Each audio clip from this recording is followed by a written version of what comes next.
Hello बच्चों, आइए शुरू करते हैं हिंदी अनिवार्य का पहला चैप्टर। आज हम पढ़ेंगे हरिवंश राय बच्चन साहब। इनकी रचना है आत्मपरिचय। तो ये जो चैप्टर है इसके हम सप्रसंग व्याख्या देखेंगे, कठिन शब्दार्थ करेंगे और आज की एक क्लास में ये एक कविता कंप्लीट करेंगे और नेक्स्ट में हम इसके करेंगे प्रश्न उत्तर। तो इस तरीके से हमारा टारगेट रहेगा एक दिन में एक चैप्टर कंप्लीट, ताकि हम टाइम पर इस जो कोर्स है कंप्लीट कर सकें। तो देखो, पहला चैप्टर है जिसमें आत्मपरिचय नाम कविता का टाइटल है आत्मपरिचय। इस कविता में कवि हरिवंश राय बच्चन साहब अपने बारे में बताते हुए क्या कहते हैं कि मैं जग जीवन का भार लिए फिरता हूँ।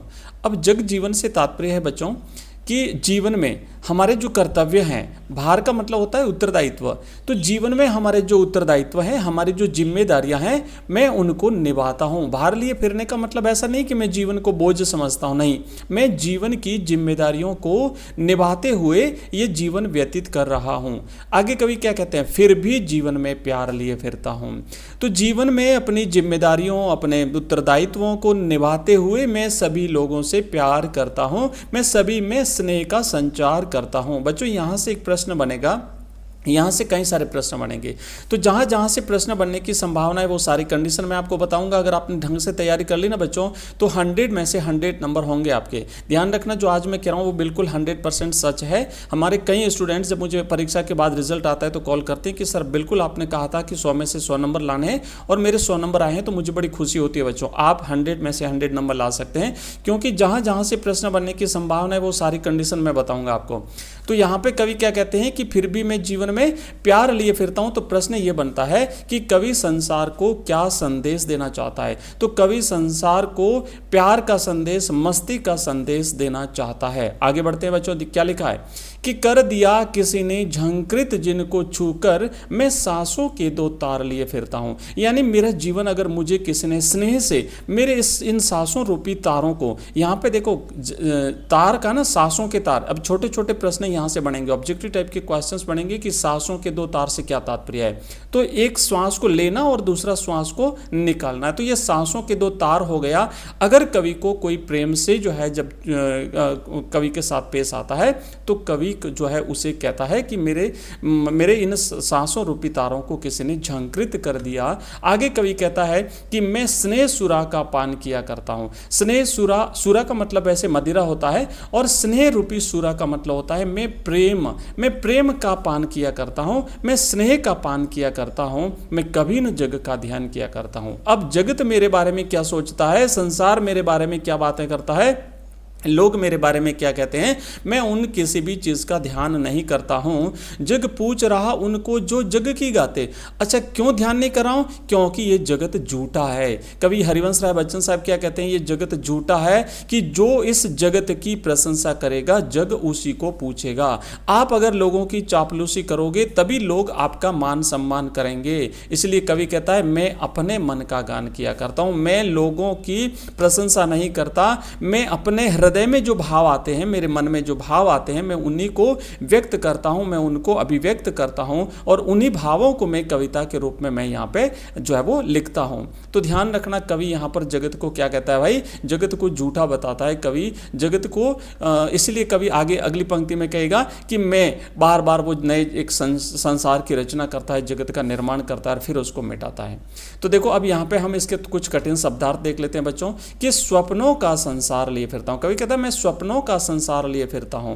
तो निज आदर्शों की कल्पना से युक्त विश्व, इसका मतलब यह है कि जो जगत है वो कवि को बिल्कुल पसंद नहीं है, और इसीलिए कवि अपने अपने जो आदर्श हैं कवि के, जैसी उसकी कल्पना है, वो कल्पना करता है कि जगत ऐसा होना चाहिए, ऐसा होना चाहिए ना, उसे स्वप्नों का संसार का है।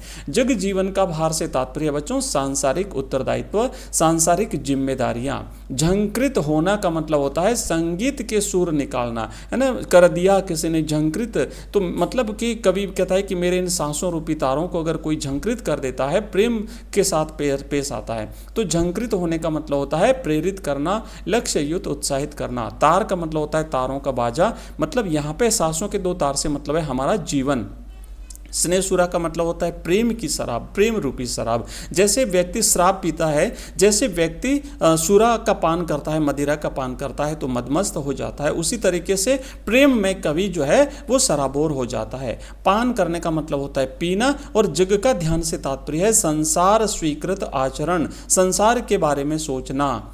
अब देखिए नेक्स्ट यहाँ पे सबसे पहले अब बच्चों एक प्रश्न आएगा आपके एग्जाम में कि जो गद्यांश या पद्यांश दिया होगा उसकी सप्रसंग व्याख्या कीजिए। तो आपको सबसे पहले उसमें संदर्भ लिखना है। बच्चों मैं हर बार कहता हूँ जब कॉपीज चेक होती है ना, हमारे पास जब कॉपीज आती हैं तो बच्चे इतना अटपटांग उत्तर लिखते हैं, इतने इस तरीके से लिखते हैं कि आप पूछो मत। सही तरीका ये होता है कि सबसे पहले आपको संदर्भ लिखना होता है, उसके बाद प्रसंग लिखना होता है, फिर आपको व्याख्या करनी होती है। कई सारे बच्चे संदर्भ प्रसंग एक में ही लिख देते हैं, ठीक है वो भी चल जाएगा, लेकिन जब सप्रसंग व्याख्या की बात आती है तो आपको संदर्भ अलग लिखना होता है। और संदर्भ में क्या चीज़ें लिखनी है कि जो गद्यांश या पद्यांश है आपका, अब चूंकि ये पद्यांश है, ये काव्य खंड है, तो ये काव्य का अंश जिस आपकी कविता से लिया गया है उस कविता का नाम लिखना है, और वो कविता किसने लिखी है उस कवि का नाम आपको लिखना है।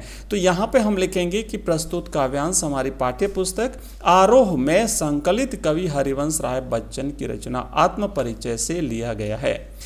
फिर इसमें हम प्रसंग लिखेंगे। प्रसंग में क्या होता है कि वो जो पंक्तियां दी हुई उस पंक्तियों में कवि क्या बताना चाहता है, संक्षिप्त में आप एक दो पंक्तियों में बता दीजिए। तो यहाँ पे लिखेंगे कि इन पंक्तियों के माध्यम से कवि बता रहा है कि वह जीवन के उत्तरदायित्वों को निभाते हुए सभी के प्रति प्यार और कृतज्ञता व्यक्त करता है। मतलब ऐसा नहीं है कि जीवन में जो कठिनाई आती है तो हम विचलित हो जाएं, नहीं, फिर भी सबके साथ हम प्रेम से पेश आएंगे और अपनी उत्तरदायित्वों को भी निभाएंगे। अब देखो व्याख्या अगर आपको करनी है तो इस तरीके से, चूंकि हालांकि मैं बता चुका हूं पर एक बार मैं पढ़ के बता देता हूं आपको। लिखी हुई चीज़ें जब आपके पास रहेगी, आपके सामने रहेगी, तो आपको एक बार कन्फर्म हो जाएगा। आप अगर इन्हें नोट करना चाहो, लिखना चाहो तो लिख सकते हो।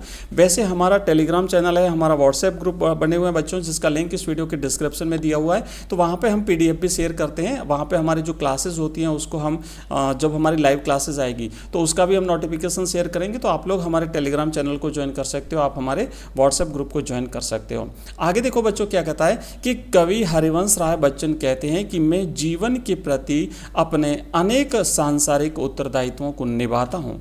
अपने उत्तरदायित्वों और जिम्मेदारियों को कभी भार स्वरूप नहीं मानता। अब यहाँ पे थोड़ा सा लिखा है कि अपने उत्तरदायित्व और जिम्मेदारियों को कभी भी भार स्वरूप नहीं मानता है ना, नहीं मानता। परंतु कवि कहता है कि मेरे मन में सभी के प्रति प्रेम और स्नेह के भाव विद्यमान है। किसी प्रिय ने अपने प्रेम पूर्ण स्पर्श से मेरे जीवन रूपी सितार को संगीतमय कर दिया है। उस मधुर प्रेम स्पर्श के सहारे जो है वो मैं ये अपना जीवन बिता रहा हूँ। आगे कवि कहता है कि मैं सदैव प्रेम रूपी मदिरा में मस्त रहता हूँ। मतलब किसी के प्रति कोई दुर्भावना नहीं है मेरे मन में, हमेशा मैं प्रेम का संदेश देता हूँ। इसी मस्ती में मैं इस संसार की अनावश्यक बातों की चिंता कभी नहीं करता। कभी कहता ना मैं कभी न जगत का ध्यान किया करता हूँ। मतलब जगत के बारे में मैं कभी नहीं सोचता, जगत की अनावश्यक चीज़ों के बारे में कभी मैं विचार नहीं करता। मैं ये कभी नहीं सोचता कि लोग मेरे बारे में क्या कहते हैं। यह संसार उनकी ही प्रशंसा करता है जो उसकी हाँ में हाँ मिलाते हैं। अगर आप संसार का मतलब आप अगर जो लोग हैं उनके बारे में अगर उनकी प्रशंसा करोगे, अगर उनके बारे में झूठी चीज़ें आप जो है वो उनको खुश करने के लिए अगर उनके बारे में आप झूठी बातें करोगे तो वो खुश हो जाएंगे और वो आपको मान सम्मान देंगे। लेकिन कवि हरिवंश राय बच्चन साहब कहते हैं मैं ऐसा बिल्कुल नहीं करता। मैं तो क्या कहता है कि अर्थात कवि संसार में प्रशंसनीय वही कवि संसार में प्रशंसनीय होते हैं जो दूसरों को खुश करने वाली कविता लिखते हैं। परंतु कवि कहता है कि मैं अपने मन को सुख देने वाले विचारों को ही अपनी कविताओं में प्रकट करता हूं और कविता में अपने मनोभावों को व्यक्त करता हूं। कवि अपने मन की बात स्पष्ट रूप से कह रहा है। विशेष में आपको बच्चों 2-3 पॉइंट ऐसे लिखने हैं कि कवि क्या कह रहा है इसमें। तो कवि अपने मन की बात स्पष्ट कर रहा है। फिर कि प्रेम कवि के मन पर मदिरा के समान प्रभाव डालता है और उसे मस्त बना देता है। और जग जीवन सांसों के तार स्नेह सुरा इन सभी में रूपक अलंकार है। हालांकि अलंकार हम अलग से पढ़ेंगे, जो अपने सिलेबस में वो सारे अलंकार मैं आपको अलग से करवा दूंगा। ठीक है, तो देखो हमने ये एक पद किया है बच्चों, ये पहला पद किया है हमने, जो कि क्लास काफ़ी लंबी हो रही है तो मैं छोटी 3 या 4 क्लास में ये कविता कंप्लीट करा दूंगा और फिर इसके हम प्रश्न उत्तर करेंगे। तो मिलते हैं अगली क्लास में नेक्स्ट जो पद है उसको लेकर के। तब तक आप लोग इस पद को पढ़िए, बार बार पढ़िए, ताकि आपको अगर समझ में नहीं आया तो आपका रिवीजन हो जाएगा, सारी चीज़ें आपको क्लियर हो जाएगी। बच्चों हमारे इस चैनल पर हम आपको हिंदी कंपलसरी के अलावा हिंदी साहित्य, English compulsory, history, political science, geography, ये सारे सब्जेक्ट्स पढ़ाते हैं। नियमित हमारी क्लासें आती हैं, क्वेश्चन आंसर्स करवाते हैं। बोर्ड के पैटर्न के अकॉर्डिंग आपको लेटेस्ट जो बोर्ड का पैटर्न और बोर्ड का सिलेबस और बोर्ड की जो ब्लूप्रिंट रहता है बोर्ड का, उसके अकॉर्डिंग आपको तैयारी करवाते हैं। और हमारी लाइव क्लासेस भी कुछ समय के बाद में शुरू हो जाएगी, तो आप वो भी ज्वाइन कर सकते हैं। फ्री ऑफ कॉस्ट आपको ये सारी चीज़ें मिलती हैं। अगर आप कंप्लीट कोर्स बच्चों प्राप्त करना चाहते हैं तो सारा का सारा कोर्स में आपको पीडीएफ के रूप में नोट्स रहेंगे, वीडियोस रहेंगे, एमसीक्यूज रहेंगे, क्वेश्चन आंसर्स रहेंगे और ऑनलाइन टेस्ट, सबसे बड़ी चीज़ है ऑनलाइन टेस्ट। तो ये अगर आप प्राप्त करना चाहते हो तो हमारा ऐप डाउनलोड कर लीजिए, लिंक इस वीडियो के डिस्क्रिप्शन में दिया हुआ, उस पर क्लिक करके आप ऐप डाउनलोड करेंगे। एजुकेशन राइज नाम से हमारा ऐप है बच्चों, वहाँ पे आपको सारे कोर्सेज मिल जाएंगे। तो आज की क्लास में बस इतना ही। आप पढ़ते रहिए, मस्त रहिए। जय हिंद, जय भारत।